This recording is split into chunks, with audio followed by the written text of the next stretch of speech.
अगर आप चाहते हैं ज्योतिका म्यूजिक का ऑडियो व वीडियो सबसे पहले आप तक पहुंचे, तो लाल बटन को दबाकर चैनल को सब्सक्राइब जरूर करें और बेल आइकन दबाना ना भूलें। Jyotika music present. अरे क्या हुआ रे, क्या रो रहा है? अरे दूर से का निकलो ना होगा तो मंगरी क्या मंगरी रे? अरे खुल के बताओ।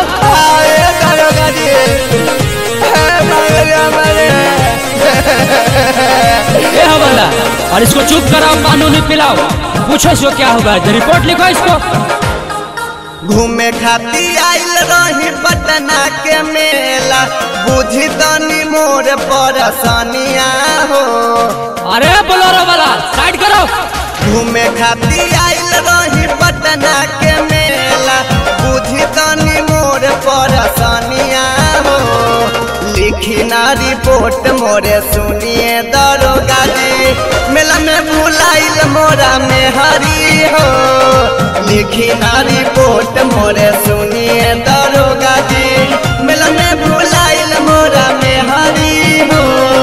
लिखी ना रिपोर्ट मोरे सुनिए दरोगा जी। ए ठेला वाला, अरे वहाँ पे क्या कर रहा है? हटा वहाँ से। ए लड़का, ओ व्हाइट टी शर्ट, क्या है? साइड हो। हटा दो उसको।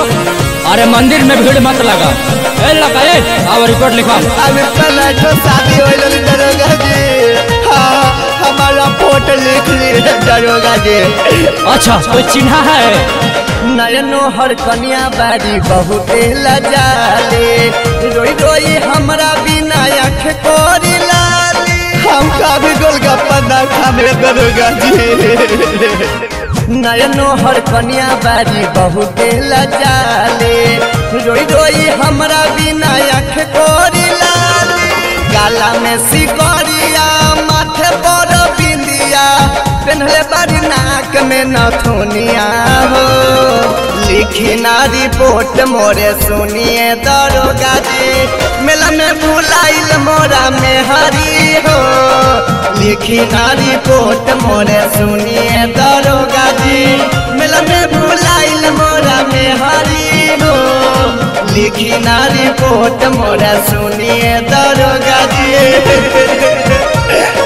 Hello hello hello, Shri Shri Durga Puja समिति मसौढ़ी आप सभी को हार्दिक अभिनंदन करता है और करता ही रहेगा।